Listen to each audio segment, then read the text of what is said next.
Hello friends, मेरा नाम है नीतीश। आप देख रहे हैं नीतीशिडिक्स। तो आज की इस वीडियो में हम जानेंगे कि क्रोम ऑपरेटिंग सिस्टम को विंडोज़ 10 में कैसे इंस्टॉल करते हैं वर्चुअल बॉक्स की मदद से। तो सबसे पहले हम आपको बता देते हैं कि आपके विंडोज़ के किसी भी कंप्यूटर में आपके जो विंडोज़ का लैपटॉप या पीसी होगा उसमें आपको वर्चुअल बॉक्स इंस्टॉल होना चाहिए। तो वर्चुअल बॉक्स कैसे इंस्टॉल करते हैं विंडोज़ के किसी भी लैपटॉप और कंप्यूटर में, उसके लिए हम वीडियोज़ के डिस्क्रिप्शन में लिंक डाल देंगे। आप वहां से वो वीडियोज़ देख लीजिएगा कि कैसे इंस्टॉल किया जाता है वर्चुअल बॉक्स को किसी भी लैपटॉप और कंप्यूटर में।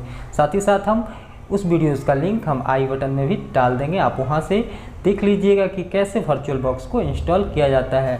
उसके बाद आपको क्या करना है कि आपको क्रोम ऑपरेटिंग सिस्टम का ISO फाइल को डाउनलोड करना पड़ेगा, जिसके लिए कि आप getintopc.com पर जाकर आप क्रोम ऑपरेटिंग सिस्टम सर्च करके आप लेटेस्ट वर्जन उसका डाउनलोड कर सकते हैं। उसके अलावा हम इस वीडियोज़ के डिस्क्रिप्शन में उस क्रोम ऑपरेटिंग सिस्टम का ISO इमेज फाइल का डाउनलोड लिंक हम दे देंगे, आप वहां से उसे डाउनलोड कर सकते हैं। और हाँ, मेरे इस वीडियोज़ के ये सारे प्रोसेस को आप ठीक से देखिएगा, वीडियोज़ को थोड़ा भी स्किप मत कीजिएगा, वरना आपको समझ में नहीं आएगा कि कैसे क्रोम ऑपरेटिंग सिस्टम को विंडोज़ में इंस्टॉल करते हैं वर्चुअल बॉक्स की मदद से। तो चलिए देर न करते हुए वीडियोज़ को शुरू करते हैं। और वीडियोज़ को शुरू करने से पहले मैं आप लोगों को बता दूं कि अगर आप मेरे चैनल पर नए हैं तो मेरे चैनल को सब्सक्राइब कर लीजिएगा, बेल आइकन्स को दबाकर आप ऑल को सेलेक्ट कर लीजिएगा। तो चलिए देर न करते हुए वीडियोज़ को शुरू करते हैं और जानते हैं कि क्रोम ऑपरेटिंग सिस्टम को कैसे इंस्टॉल करते हैं विंडोज़ 10 में वर्चुअल बॉक्स की मदद से।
kaise.